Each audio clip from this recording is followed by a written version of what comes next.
Well, we're live again. Awesome. Welcome to the Straight Talk Mind and Muscle podcast, Eat Well, Move Well radio show.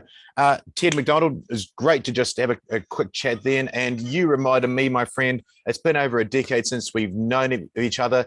But the thing that just blew my mind is I read about you in a book. And I'm not sure if people in 2022 know what a book is, but I read about you in a book. And now 10 years, a decade later, we are talking live in person. Welcome to the show, my friend. Well, thank you. You know, it's actually even been longer than a decade when I reflect back on it. I've been watching your trajectory out of the corner of my eye. As I was saying, you're the dude I can think of as the dude in Western Australia, the Kiwi in Western Australia, firefighter. Definitely had the background in the military, has tried and just basically been a self-experimenter, willing to try ideas on himself first before he goes and shares it with others, shares honestly his ups and his downs, reaches out and connects with other people who have had similar experiences, and kind of like creates a synergy of good energy that's allowing people to heal and come up with strategies to help them find their way to keep going forward with a better attitude and new insight on each step. So I think people like you and the many that we know, we were so blessed because we have this new technology that's allowing us. I mean, this is a miracle, man.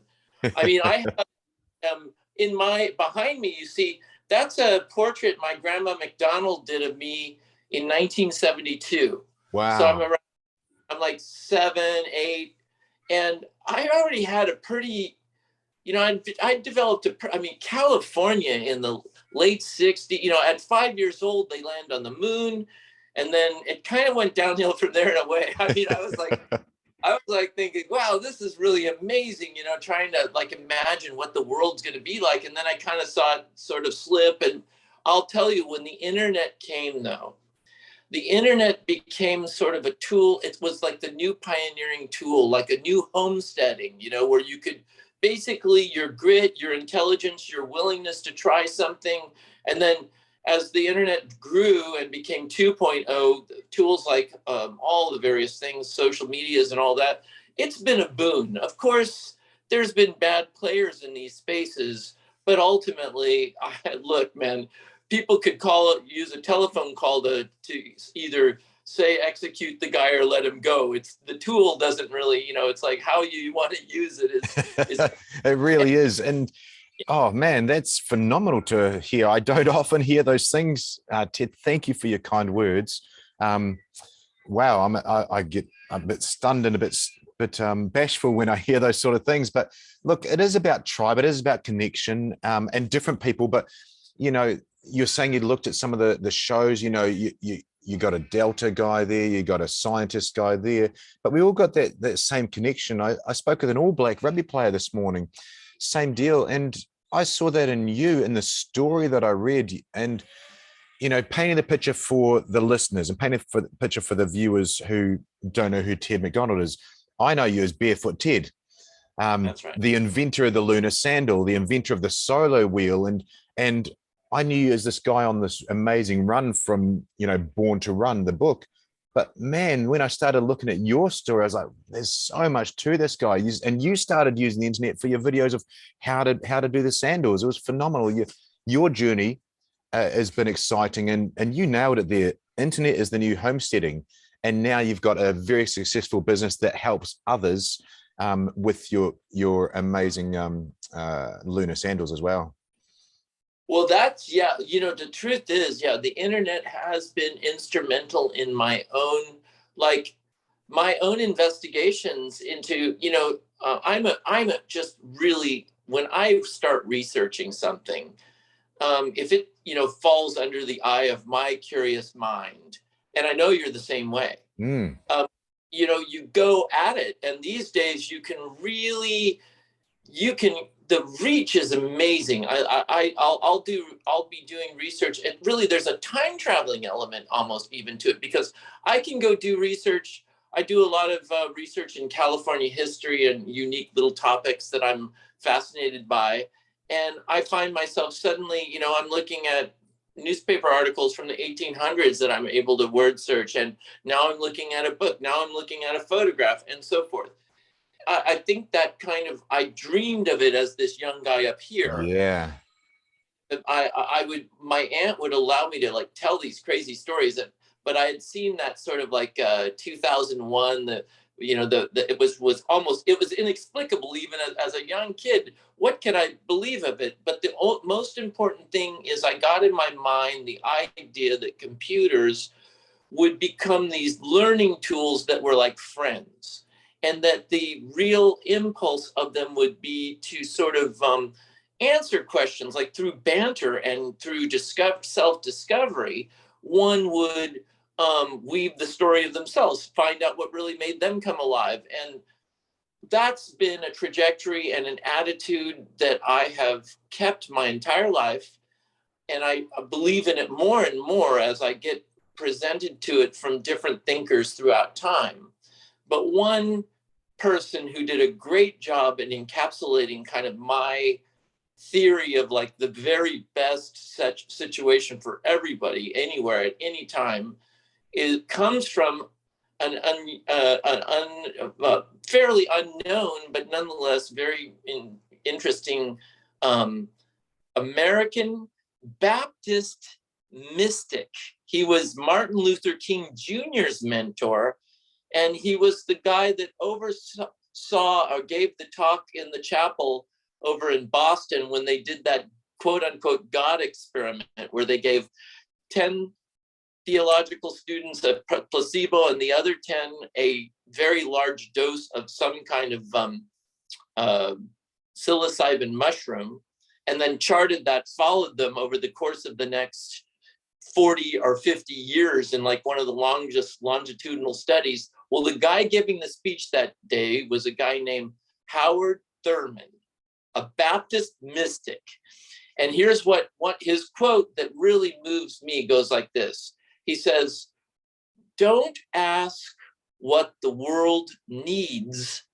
Instead, ask what makes you come alive, and do that, because what the world needs are people who have come alive." And so I have this kind of vision, and you're kind of an example of one of those kind of people, whereby by coming alive, by following your own authentic voice, by solving a problem you really have, and being able to recognize that because of that solution, there are many others who would value from that. And then you begin to create these plus sum games where you can help somebody do something and somebody else can, and we're all together more and more often, getting ourselves in a position where we're not trying to fight to survive, because we're not surviving on poison, and we're not feeding our mind with bad thoughts, and we're not, we're more and more trying to find that rhythm that is inertial and positive, inertia in our system that's positive. And the more we can do that, well, we can see how quickly changes happen in our own lives when you get the whatever toxic element out of you, or you get into that zone where you're riffing in a way that you're getting a lot of bonus points in your mind and your body. So long story short, Barefoot Ted is as optimistic as ever, and even more so, even in the face of what some people would consider, and well, I do too, some pretty bad times. In the end, I say I've crawled up and looked over the crest and into the future, and I say, come on, folks, this is going to be fine. This is going to be better than we ever saw before. And so thank you for being one of those people, and thank you for such a nice way of telling the folks who I am. I mean, I really enjoy being able to be Barefoot Ted. It's a great job. Oh, man, that's cool. And you reminded me, and I had to get reminded because we can't all be up there. We can't all be, the journey is never linear. The journey is waves. And I got reminded the other day by a mentor of mine, John Kehoe. He is a mind power guy from years back. We've all been here before. We've all had crises. Not this crisis. I'm literally quoting. That's what I do. I remember words. We haven't been through this crisis, but we've been through crises, and you've got through them. and you come out better for it mostly, and you can create that. But what got me about what you're saying there is almost paying it forward, almost in the service of others. Don't ask what the world needs, but what makes you come alive. Now, I literally remember watching your first YouTube video of how to lace up a lunar sandal that you'd made. Obviously, that was your passion. And let's dive in there for listeners to get to know you a bit more. You did an amazing run down in New Mexico with the Tarahumara Indians. And I'm not going to steal your thunder, so I'm going to let you tell a story. But off the back of that, there was a book, Chris Mcdougall, Born to Run.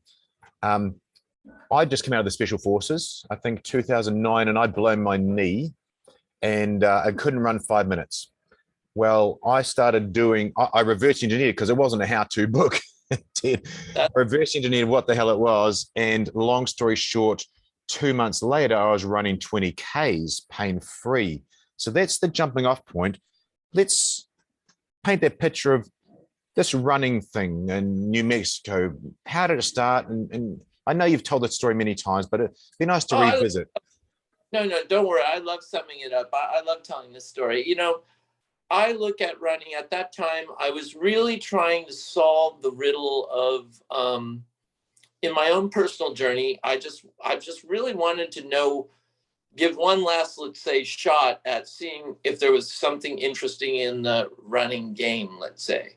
But I'd always sort of, I have a different perspective now. I mean, this is like, the book is about a situation that's happening in 2006 that gets written in 2009 that gets popularized and all the rest. So, now it's 2022.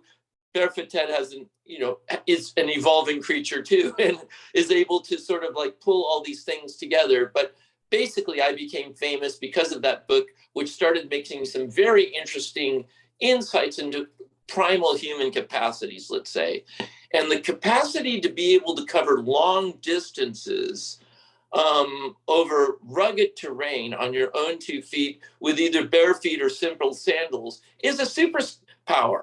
It is incredibly valuable to be able to make your way, and it really builds territory, right? I mean, the amount of space that a human being can occupy and cover if they manage their movement well, whether they're hunting or scouting or escaping or searching or whatever, is remarkable. And to be able to and also I really, at that time in my life, I was really wanting to get it down to the essentials.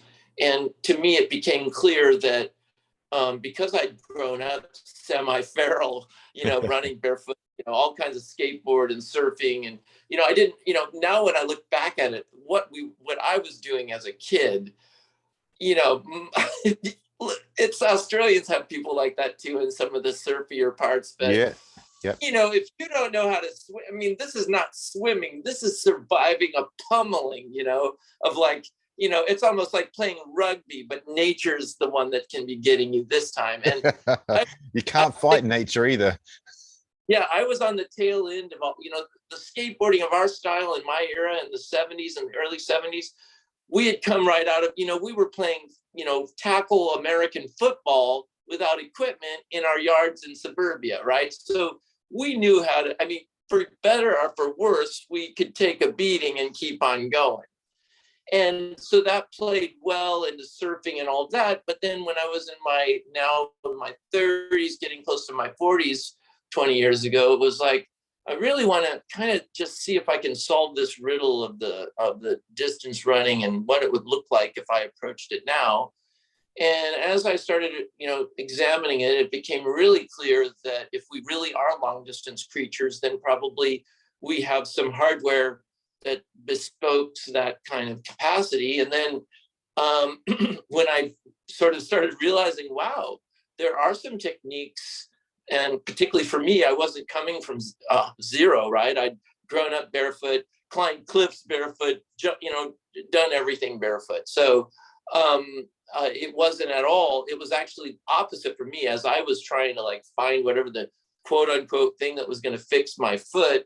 My foot wasn't broken really, but some of the footwear was making me wish it had been broken. So when I kind of clipped, once I started realizing that in my case, finding that form in running that allowed me to become super efficient, super like light on my feet, then I was really, that was fascinating. That realization that such a radical difference can happen just in the way you approach the movement through space when you, and how you land and so forth. And so as I started recognizing that, the first thing that came to my mind, this is like in 2004, 2005, was, wow, okay, and this is when the idea that, persistence hunting was becoming more well known. That is, different humans throughout all time, there's been stories of it, but now, there was literally like evidence, like people had gone and hung out. There's Louis Liebenberg in South Africa wrote a book called The Art of Tracking and the Origins of Science that connected up with Daniel Lieberman over at Harvard University, who is an evolutionary biologist, and he was starting to see this connection and the realization that our ancestors had like mastered this capacity through really intelligent tracking and what they call persistence hunting.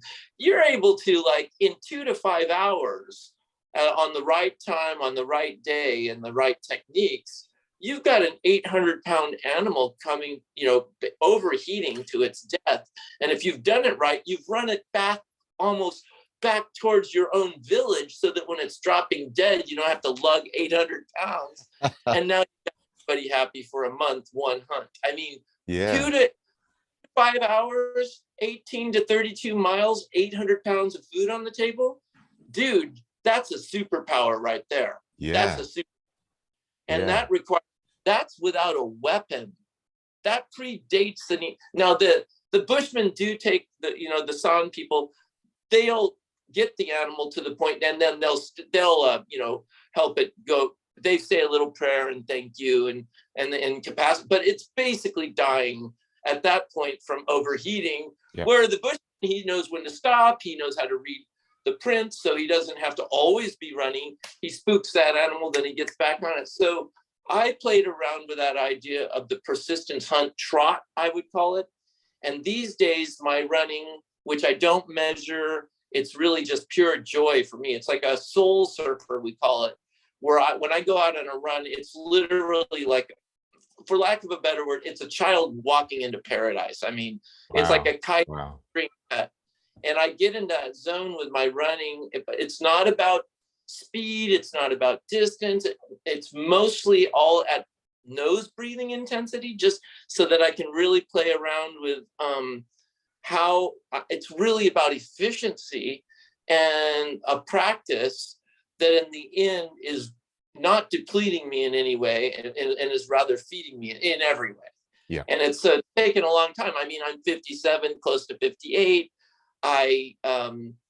Well-being and vitality are my, are the hallmarks of my success trophy room, and and that's a daily practice. So performance is important, and I'm always encouraging people to. It's always fun to learn how to discipline yourself and learn how to retune yourself. So many people need coaches like you and help in order to kind of get them to commit to making that change.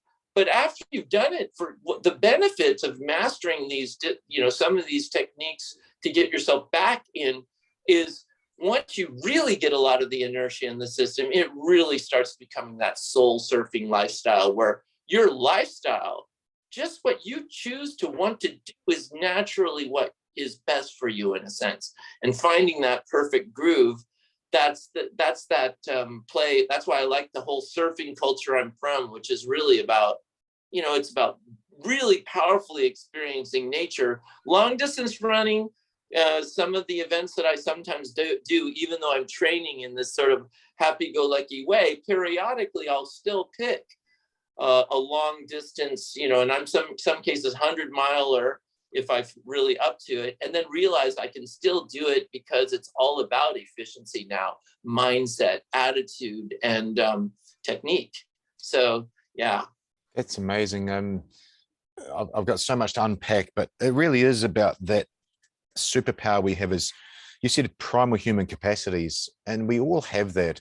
We're so lucky in the special forces that we know our capability, we know we can surpass it. The body just can keep going. But I think as civilians, and more importantly as modern humans, we lost our way. And that, I suggest, would be the jumping off point to you literally going to a, not prehistoric, but a very pre-industrial age civilization like the Tarumaras, and seeing what they do, because they do it for fun. Oh yeah, well that was, so once I started getting on this riff of like, oh wow, we've got these primal capacities, and it's not always, some of the shoe technology, it's not there's no cookie cutter solution to the, what's going to work for each individual, because so many people have different backgrounds. I used to like to make the story, barefooting's like a language. If you really didn't even learn the alphabet yet, you can't start doing poetry on day one. I mean, you're going to have to get it. And then the opposite is, some people have just been in this world for so long, and then including martial arts and surfing and gymnastics and special forces and all the rest. But as I started riffing on that idea, though, what are these primal capacities? Then I also immediately began investigating, well, if that's the case, what have been some of the solutions for footwear that human individuals all throughout the planet have found have been good solutions? And early on, you find that the simple sandal is definitely one of them. And now what I've done on that, it's like almost like finding an early surfboard. And it's very basic, and there's not, I mean, it's awesome and it has its role, but it's also been helpful to riff on the designs and come up with new ways to shape it and all the rest. And as a 21st century sandal maker, I've had the opportunity to sort of help, really, in a sense, in two ways, jumpstart a whole footwear segment. I'm not, I don't have, any regrets. That's been awesome to be able to sort of be at that nexus. And now with Luna, I had to, I didn't really go into life thinking I'd become a sandal maker. I knew I would find, but now Luna Sandals has become a legitimately, I'm very proud of what it's been able to do. It's like really about giving people permission to have comfortable footwear and feet, and realize that they can still move and hike and run and all the rest. I'm also working on, I've kind of been dreaming of always have been dreaming of a footwear that would sort of augment the kind of philosophy. Of course, there's plenty out there in the space, but there's been one particular thing that I've been fascinated by for a long time. And this last couple of years has had it's been up and down for my business. But one of the exciting things is I built a great relationship with a third generation Japanese family-owned footwear manufacturer who has satellites all throughout Asia, that has some techniques for one particular thing that I want to do in a particular kind of footwear area that I hope to be, in the future promulgating a little bit, that I think would be right up your alley, in particular for any kind of stuff like in the gym, or any kind of, basically just where you have to have some kind of covering, or you want to have some protection of the toes for climbing, or just around any. I think, I know there's a lot of good options out there, but I haven't had my crack at it yet. And I think I know a kind of interesting direction to go. So maybe listeners can, we've got sandals, all kinds of interesting stuff there. And obviously I'm always excited and wanting to introduce people to that, but we're never finished. It's always, I say we're like surfers making surfboards. And what that means is we're always finding new and interesting ways, new insights, things that we gain through our experiences out there, new materials that we come across. It's become a whole flourishing little community of manufacturers, other people doing it too. And so just doing it well and doing it in a way that I don't have to avert my eyes or hold my nose, and I can feel proud of it, and learning how to be more profitable, smarter with the way we do our things. And so all that's happening. It's been like, it's truly is a blessing to be able to have an I know many of your listeners, I'm sure, are either small business owners or aspire to be so. And it's it's like anything, there's a lot of risk, but there's a lot of satisfaction when you can begin to see the outcome of your actions. And I got a good example of that. I remember one of your podcasts where you called the guy, or the guy had written you a thank you for one of his products. I forget exactly what it was. But I mean, people, it's meaningful to build those. That's one of the things, like these little communities we're able to build because of the internet. It's almost like this 21st century fireside chat, but indeed it is a powerful tool to be able to have meaningful connections and meaningful products and meaningful events and all the rest. It's it's part of the secret sauce of Human 101. And so here we have one happening even now. Yeah, man, it's a joy to talk to you because of your mindset and what you're bringing, and I'll unpack it a little bit. But you can see the inventiveness come through, like literally, again, painting a picture for the listeners, but then also it's always good to look back. My first pair of lunar sandals that I got in literally 2009. I'm sure you made them by hand. The guy I'm talking to probably made my sandals, and now you built sandals, and now you built successful company with it that's now providing for other people. That's the inventiveness mindset. But you did something there. You said something about risk and reward. I was just reading the Resilience Shield. A Special Forces doctor wrote this book along with another couple of the commanding officer of the SAS and so on. Very clever book about how we handle stress. And one of the things he's talking about was there's no real happiness without risk, without effort. So in the old days, a celebrity, and I'll use New Zealand, Edmund Hillary, climbed Mount Everest. He's now a celebrity. He probably didn't want to be a celebrity, but he is because of a massive amount of risk and effort. And he would feel deserving. He never really did. It's always call me Ed, don't call me sir. But he's deserving of that. But you look, Kim Kardashian, I used this example when I was relating the story yesterday, probably not so deserving of celebrity status. So they don't find fulfillment in that. They're seeking happiness, whereas you've put in that risk and you got the reward of building this business from something that makes you come alive.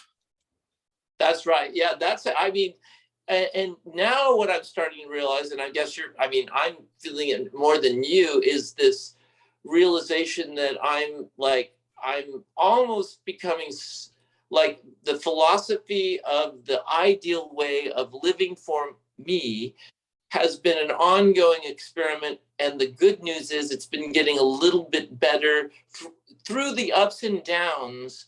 One is gaining a perspective. It's back to the surfing thing. You cannot go and even try to ride the waves until you've learned how to swim. And yeah. Swim until you get to the beach. And you got to get to the beach. It's like all these things. But if you get into the process of walking towards the beach and getting your sand on, walking towards the sand, and then learning how to get your feet wet, and then you start learning how to deal with the little bit of waves, and then you start seeing there's a timing involved, and it's like all these things, each individual here, the beauty of it is each one of us is going to get a unique, one-of-a-kind opportunity to witness the universe and do something with that witnessing from a perspective that no other being in the universe has. And that means all of time, everything that's been and will be, is somewhere at that nexus where you say yes or no, go this way or go that way, make a new decision about whatever it is. And as you build new information about what it is that makes you come alive, what it is that you would like to do, what it is that you begin to focus your attention on, hopefully fear-mongering things and worrisome things, but rather those visions of yours that solve the riddle, find the solution, overcome the obstruction.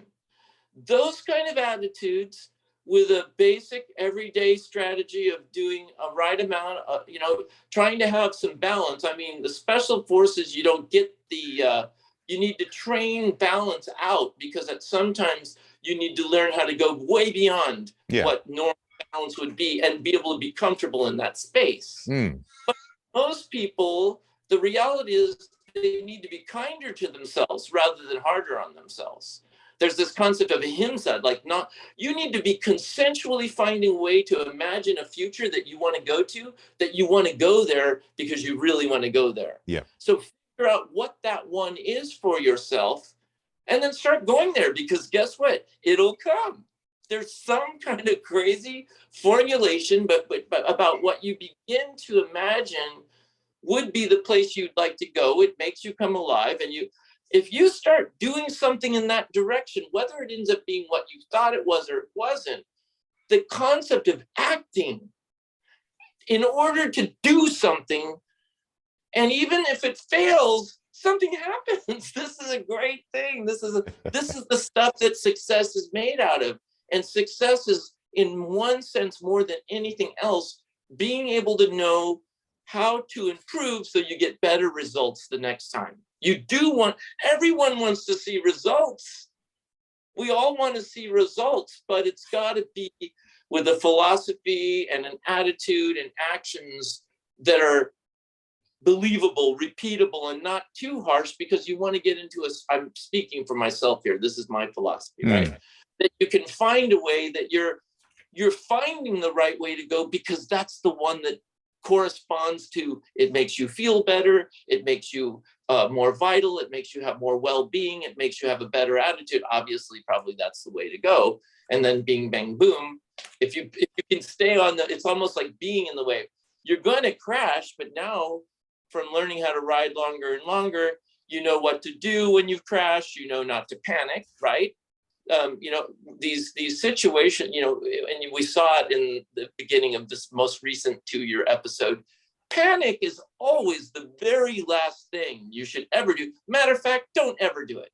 Face death without panic, because you'll be way, way better off to not have wasted 1 second or ounce of energy on something that's not going to do you any good. And ultimately, panic and fanatical actions come from ignobility. It's not noble to panic, and nobility is just the concept of being your highest self.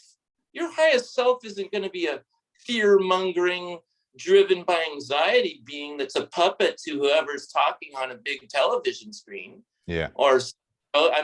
That's a big boy thing, where you got to learn how sometimes you can't be allowed to be manipulated so easily, so that you can keep your equilibrium.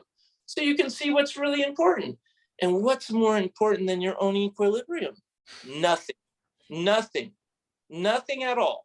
That's the kind of philosophy I would say to people. Wow. Your equilibrium outpaces every other consideration. So much to unpack, Ted. That's unbelievable.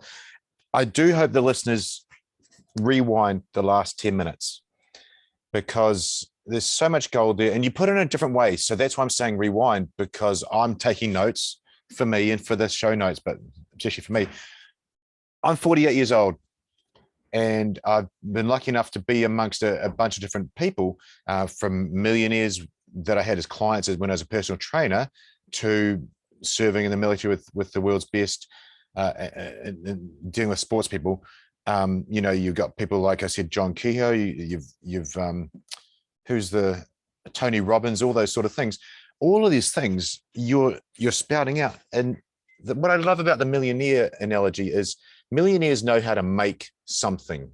You're an inventor. You've made things.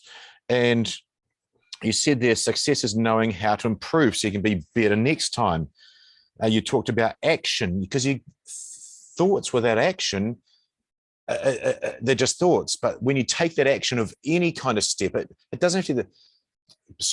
So Peter Blake, a New Zealand explorer, said the hardest part of any journey is to begin.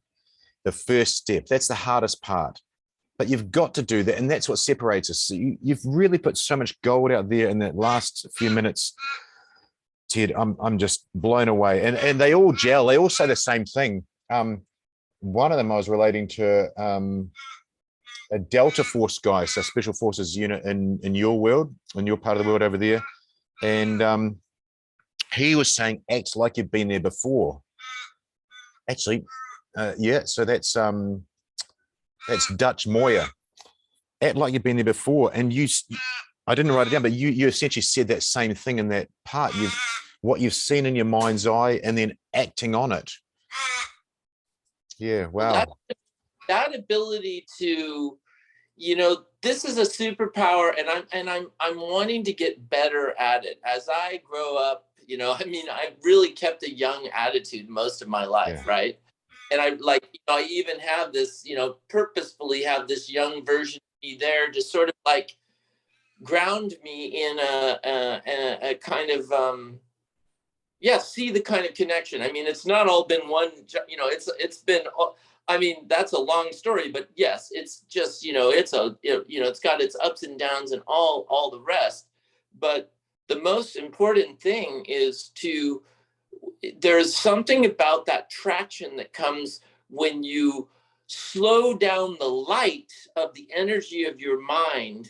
It's the speed of light. When you slow it down and coagulate it into matter. And even if it's something as simple, my early sandal is just such a basic svelte thing. But at the same time, it was where I could be, also go to where you can, find a way where you are to get something done.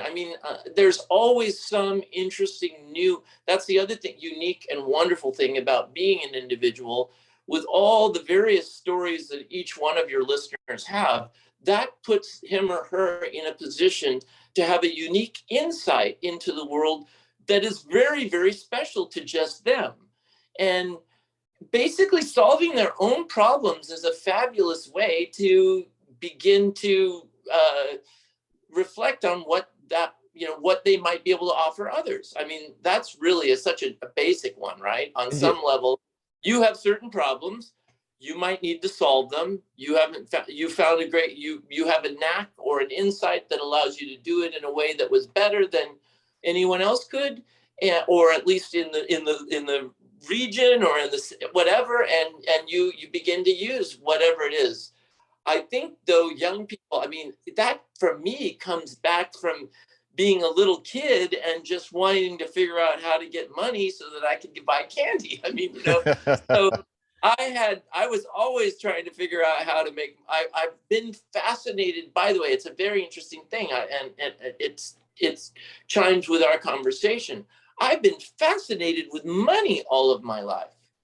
And really asking the hard questions, even as I was a little kid, trying to understand, what is inflation and what is this and what is that? Of course, the adults couldn't do a good job of ever answering, whatever, save it, don't spend, whatever they had to say.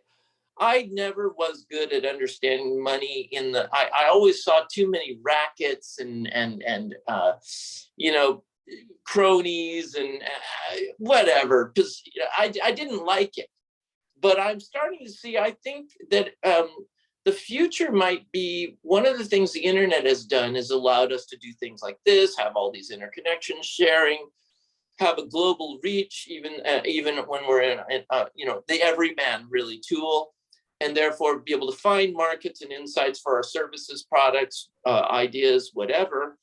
And half the world doesn't even yet at this time have a currency that works, or a bank account, or they've never been able to save anything or have any kind of security of any kind for their money, or being able to, and as we break that wall and money becomes even more, accessible, available, scalable, shareable, protectable, and maybe in some cases non-inflationary, and the whole world starts working more along those lines, I think some really exciting things can happen, because ultimately, as many people who at this time in history seem to think that somebody somewhere else is going to do something to help them in a way that will solve all the problems of the world with one pill or one program or one new commissar or new project or whatever. The reality is all the cool and interesting stuff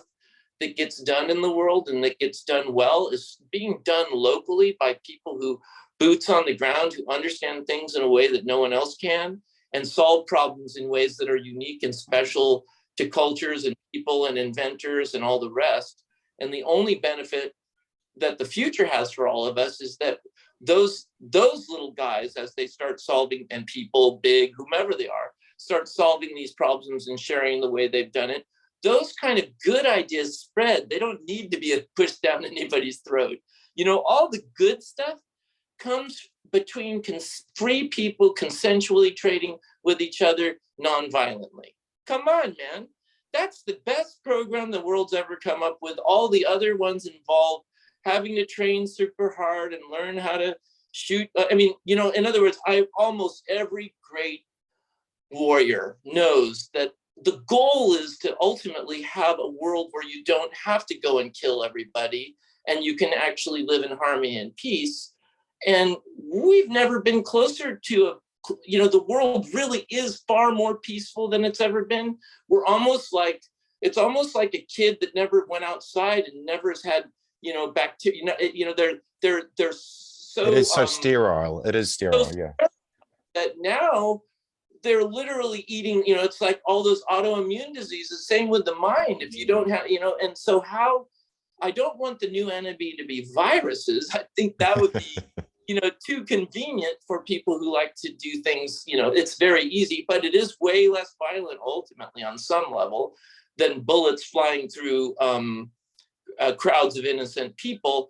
But on the other hand, when you really look at the food and the medicine that most people are being stuffed, you know, that is their choice, it doesn't look as pretty anymore. You know, the viruses are almost like a kind of like incredible distraction compared to all the other, let's say, lifestyle diseases that are killing people fast and furious, including 30% increase year over year for the last 3 years in opiate deaths in the United States. I mean, oh wow, I just listened to a doctor talking about that yesterday. It's phenomenal you touched on that.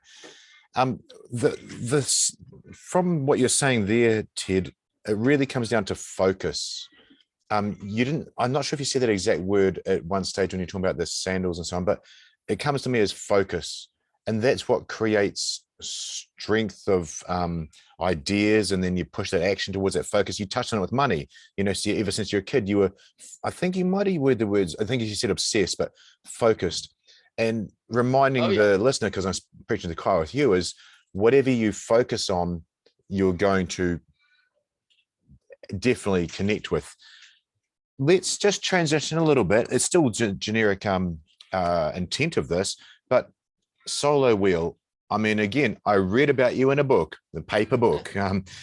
Again, reminding the listeners, and you were this chatty guy talking to Chris, doing this amazing run, and then I look you up, and you've invented this thing called the solo wheel. And I mean, and then after a year after I'd read about it, I saw one guy going down the road here in Western Australia on it. I was, what the hell?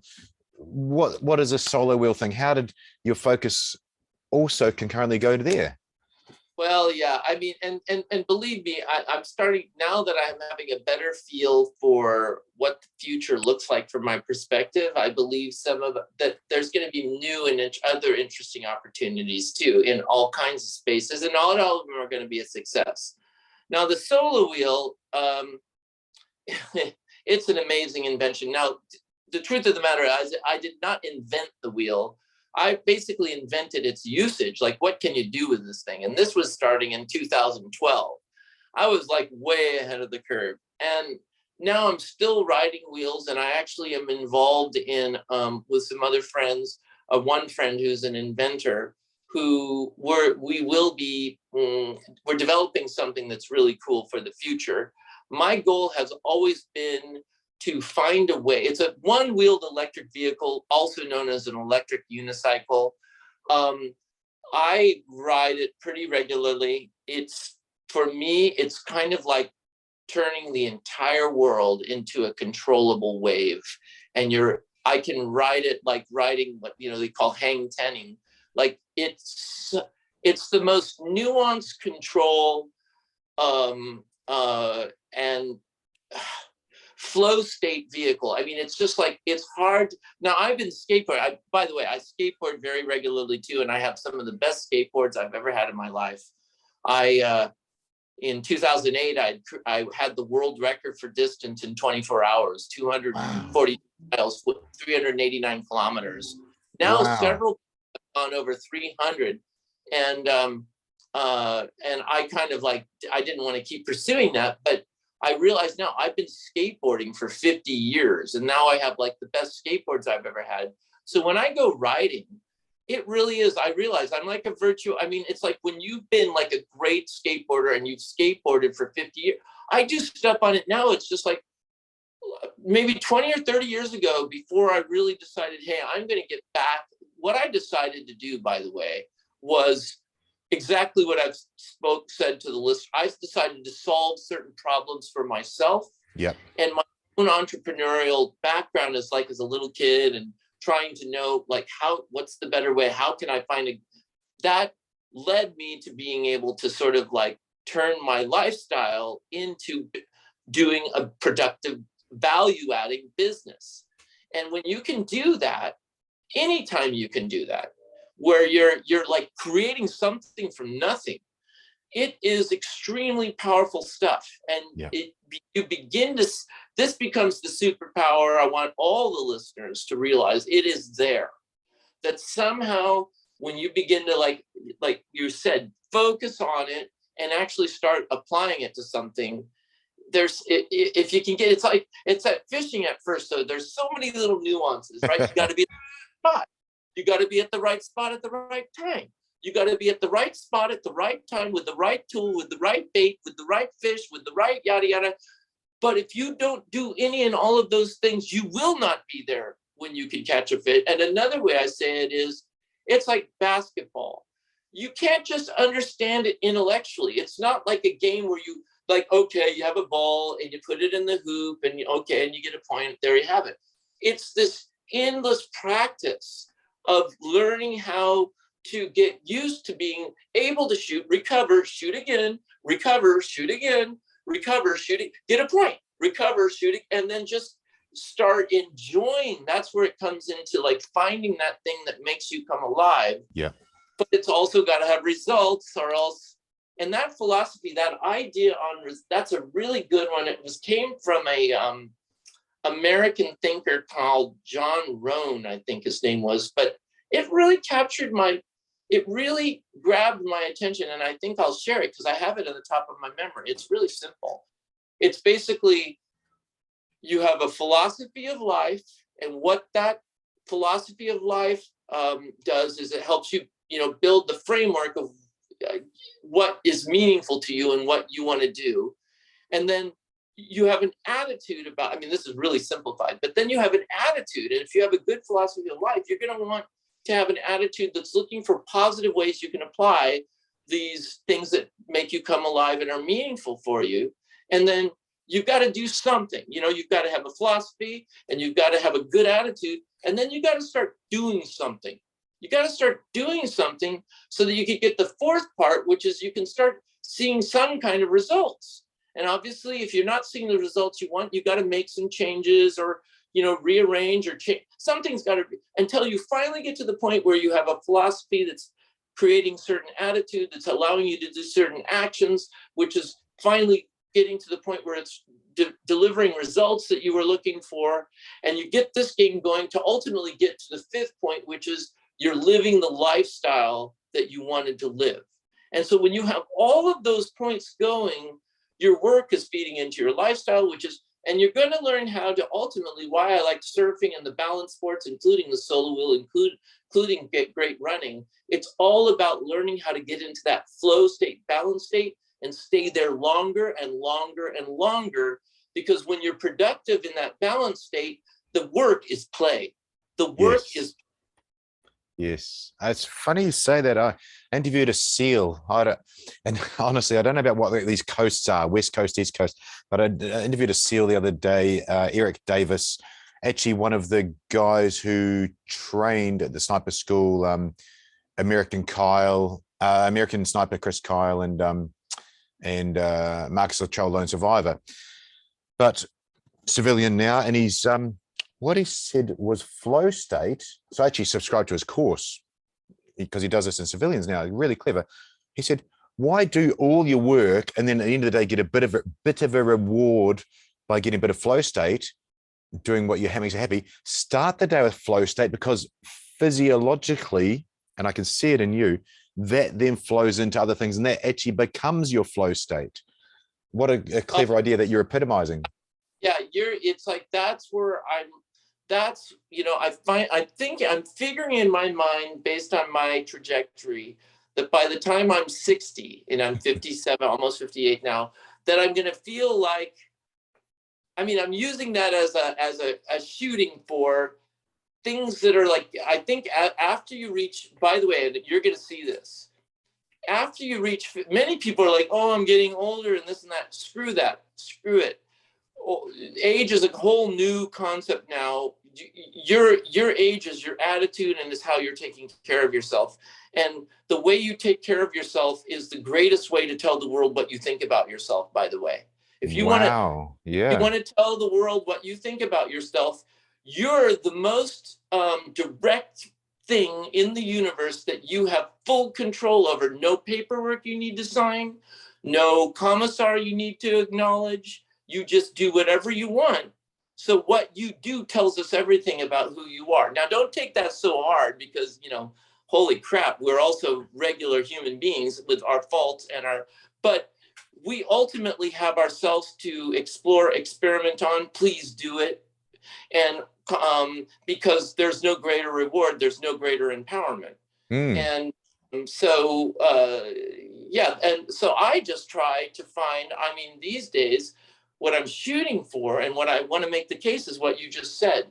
Ultimately, the more time, there's no reason why you shouldn't be, even in the most intense situations. Now, my martial art was Kendo, the way of the sword, in Japan. And I lived there for 5 years, and I took the test and everything in Japanese. And one of the first things you learn in Kendo is how to be totally calm in the face of your death. Because if you can't be totally calm when you're sitting there with your opponent and both of you have weapons that can end your life like that, being anxious will be the guy that doesn't win, right? Absolutely. You're finding calm in chaos. Exactly. And so that was about breathing techniques and stuff. And you know what? I've kept that breathing. By the way, like I said, a lot of my running, whatever you want to call it, is a lot of nose breathing, because I found that, and speaking's a little bit harder but I found that's been some of the things that I do every day is I get sun on my face, at least most of my body if possible. I breathe fresh air, and and I get my feet on the ground somehow on nature. It's a kind of medicine. I'll take more of it. That kind of medicine you can't really overdo. You can't really overdo the basic medicines of just being as close to feeling the world and experiencing the world in its pure intensity, and realizing that's your home ground. You're from it all, and that's a really good, that anchors you, that gives you makes it worthwhile to have bothered to keep this thing going when it can feel good in the world. Absolutely. Paul Check, who's I believe over your way, he says about the 4 doctors: Dr. Quiet, Dr. Diet, Dr. Happiness, and Dr. Movement. That I like, that's a good one. And I agree. Another one would be, I wrote it down recently. I put it on BarefootTed.com. It was a guy named Naval Ravikant, and he said, a calm mind, a fit body, a house full of love. These are not bought, these are earned. Yeah. And I love that, because the good things, the real things you want to get aren't going to come from like a burst. I mean, you might burst back and get yourself back into trajectory. I think many people need a coach to help give them somebody to be witnessing them do the work, so that they can get that inspirational input and sort of get somewhere faster than they would if they just did it on their own. And I believe that's extremely valuable. Yeah. But ultimately, you know, you're going to have to get something that's sustainable. And that's what it's all about for me. And that's why I'm always I'm really starting to realize now, the more I get it together in all aspects of my life, those parts that you have to earn, literally what that means, it's almost like earning means there's not like you do one thing and then it's all taken care of. With fitness, with your mind, with your family, you know, with your relations, it's a regular practice. So getting into this state where the practice itself is something that you just crave to do, all the tricks that help you do that better, whatever they are, will be beneficial to you and those around you, right? Because as we get ourselves together, the more we do all that, it's like a web that we're all part of. And that's why I'm so optimistic also, is because it can happen quickly. The top-down stuff looks quick, and it's nice when you have everybody marching and putting signs and everything goes all perfect in perfect coordination. It looks great, it's very efficient and all the rest. And it's great for parades now and again. But the reality is, most of the time in life, things are happening in ways and people are coming up with solutions that are different and better in some cases for everything. And taking some personal responsibility, now that you have some of the tools and you can listen to stories like this, gets you motivated, I'm sure, some of you out there, to like, hey, I'm going to keep, these guys are talking my language. This is they're right. What am I going to do? And then maybe 10, 20 years later, we're going to hear a podcast and somebody's going to say, yeah, remember when Damien had Barefoot TED on? Well, I did X, Y. Hope that's the case. Absolutely, man. I've got a couple of things to go over, but before I expand upon what you said, and also going back to another, I must remember to connect you with Tribe Skates. You're a skateboarder for 50 years. Some friends of mine now, ex-SEAL Team 6 guys, they run Tribe Skates over in the USA, but they do it for themselves and pay it forward for what's called the Gold Star Foundation. But what I love about it is they do it for the it's called art therapy, but doing it for themselves, and they focus on the now. And that is the segue into focus, because that's what you talked about. I guess it's an interesting question. You touched on the first 20 minutes about media and all those other things. You know, I'm lucky to speak to the best people in the world of what they do. And I don't blow smoke. I've watched you for this long. I know where you're at. Therefore, there's not many people that are the best in the world of what they do. They've got life success in whatever realm. Why do you think people would rather gravitate towards all that negative stuff and all that media and whatever words you're using or the listeners visualizing, versus focusing on what's going to literally, as you said, make you come alive? What's going to make you focus on life success? What's going to make you focus on what really matters, rather than just noise that's useless to you? Because I would surmise that listening to some media about some bad news, I think that's what you're saying about bad news and negativity, is not going to help you make a great lunar sandal and not make you pay that forward for your employees. Oh, totally. I mean, yeah. I think I do have some strategies in that area that are probably been beneficial. Number one, I really, really do not imbibe in almost zero, so small amounts of media. Like it's like minuscule. I treat that stuff like dangerous, toxic, poisonous, and not even really good in small doses, but it's inevitable, right? It's almost like McDonald's when it's the only thing around. Wow. Exactly. So it's like, so I really, and that has been an incredibly important um, um, ability. It's just kept my mind cleaner. Yeah. And because there is, it turns out, I studied, I went, I kind of am a philosopher, let's say, at the heart of it all. I Oh, went to, absolutely. yeah. And so it matters to me who or what I'm going to give the open space to my own mind to.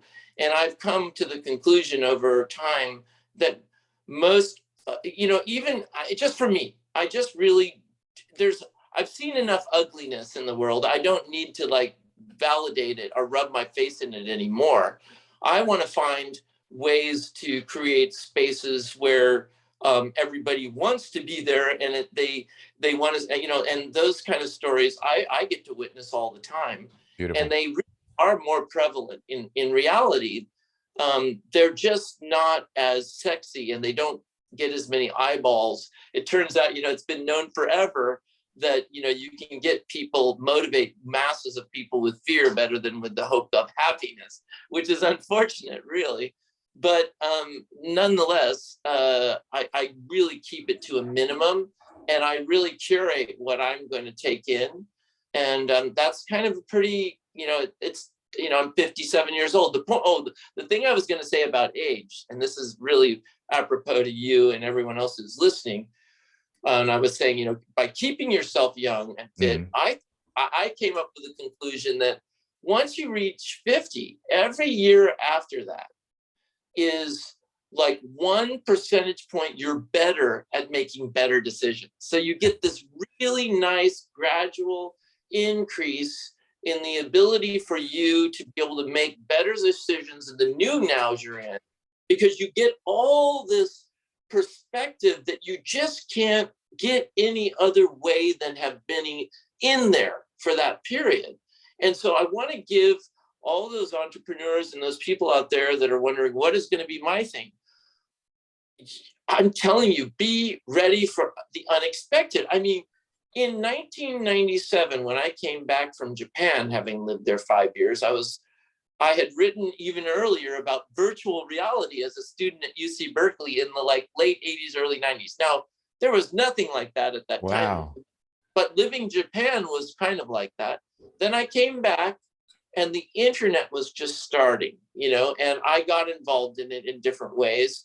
Basically, not as an investor, but I always invested in my stomach, but I used the tools.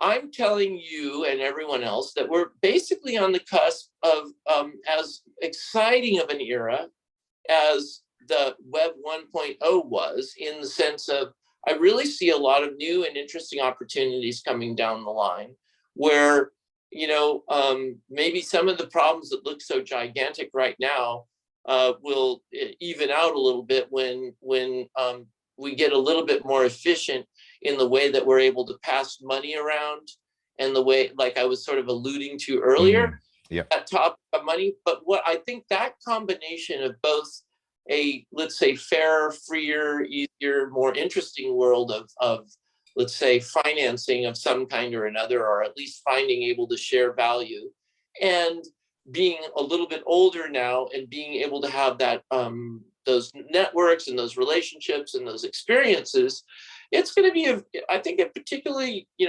many people in your audience will be the people who will be coming up with new ways to use these new tools and new opportunities.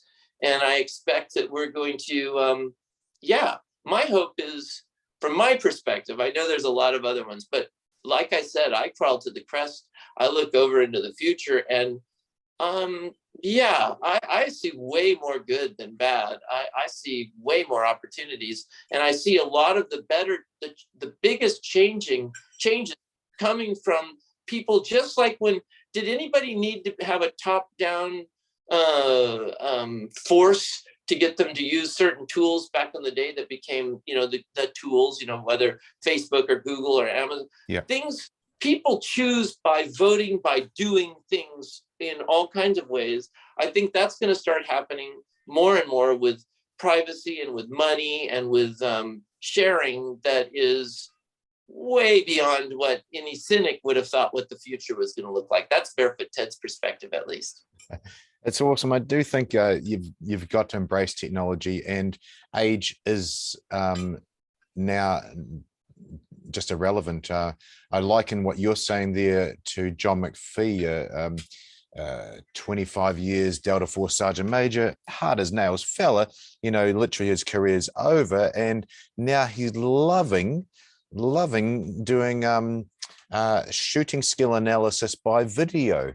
Something, and he's got his own TV channel now. It's and that's a completely different thing than a warfighter in the middle of Iraq hanging out with a gun. He's loving it. You've got to embrace it. And all the successful people, that's what I was alluding to before, they're not walking around being super positive, but if they saw all the negative side of thing, it's not going to work. And you see opportunity. And that's what I've seen in you right from the start, Ted.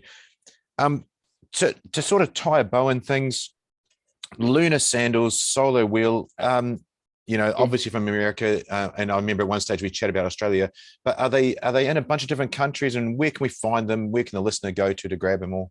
Well, yeah, I appreciate that. Luna Sandals, we have our main site, lunasandals.com. It's most of the time, most of the world is probably going to be coming to lunasandals.com's website. Yeah. We've grown quite a bit in Asia, in Japan and Thailand and Taiwan, and it's really remarkable. In India. Now, Australia, there have been different places, and we went through this period where our wholesale business almost killed us. Then we turned it around, and now we have just, it's like we're on our next track of going forward. So, but lunasandals.com is definitely the way to go for that. And I think when you start looking at sandals like what we're doing, it's really about having a tool that you have in the toolkit that are something that's made by people who use these products, in this case sandals, to do, like, they're not like toys. These are like legitimate. And these days, we still do and I'm really fond of the old school style, like the Tarahumara use, the natives. That is, takes a little bit more sophistication to figure out how to tie right and all that, but it's so well worth it. But now we have modern stuff that sort of has that adjustability, but now it's more comfortable, easier on and off, reaches a broader audience. And that was the goal, just so that people, having a comfortable, functioning, healthy foot that doesn't need covering when it's warm. It's cool. The foot really is pretty remarkable piece of equipment, and letting it express and functional strengths behooves anybody who wants to have a long-lasting, happy life, right? If your foot's not feeling good, you're out of business, man. Really. I'm sure you situations where you had to keep going and the foot wasn't feeling good. That is just the suckiest situation. 100%. And anybody that's been through those military situations would know. For the listeners, I've run 20, 30, 40 Ks in the sandals, all kinds. But I do have a story to share with you, Ted, about the sandals. I think I've been through maybe 5 or 6 pairs in that time. So it shows the durability of them, which is phenomenal. So just from cost benefit analysis, very clever. Injury wise, right down. My story is this: I went to Vietnam on holiday, and we're in Da Nang. I always want to go to Da Nang because I've seen it on TV, seen it on Tour of Duty, I think was the TV show in Da Nang. And I've got my sandals, and I go to the beach because I can walk there in the sandals, and we can go for runs. We go to the beach. I leave the sandals on the beach, and I think it's no problem. This is Vietnam, and they're only sandals. They're not exactly expensive pieces of equipment. I come back, and they're gone. They're gone. And I thought to myself, because you see the Vietnamese, they're walking around with like $2 sandals. I'm thinking, this guy's upgraded. He's upgraded right to the top-notch sandal. He needed it more than me. So my story about lunar sandals in Vietnam. Oh my gosh. Well, I'll tell you, it is, the flip-flop is the #1 footwear in the world. Yeah. Both China and India, it's the #1, and probably Indonesia too. there are 28 billion pair of footwear made a year. There's only 7 or 8 billion people. Wow. So yeah, it's a rather interesting thing. So Lunas get to represent sort of on some level, not a luxury brand, but the epitome of that space of, you know, we're the like small brew batch, but you know, now we're growing. I think we're getting to the point where we've been in it for more than 10 years, or, you know, in my case, much longer, really. But as an official company, over a decade. We recently moved our operation in the U.S. operation to, we converted an old Apple storage building in the Apple part of Washington State into our new sandal factory. So it's really cool. We've got like that down. And then we're also building some overseas too with this Japanese company. So it's like we can scale now and actually like not be fearful of going out of business. You can't scale if you're not profitable, by the way. I had to learn that the hard way. Government can do it, but little businesses like mine, they don't like that when you're spending more than you're bringing. No, that's the maths doesn't work out. Hey man, look, it's been absolute joy to talk to you. Long time overdue. Thank you for your patience for lining up. And like I said, at the end of the last show with one of the New Zealand All Blacks, was if just one thing that we say resonates with one person, I believe we've done our job. It's a pleasure to know you and a pleasure to watch your work, and I love the sandals. Anybody that's listening, go to lunasandals.com. Yeah, Ted, it's just brilliant to have you on. Thank you. Great. Thank you, Damien. Thank you for the opportunity. And yeah, have a great one out there, folks. Barefoot Ted out. Thanks, Damien.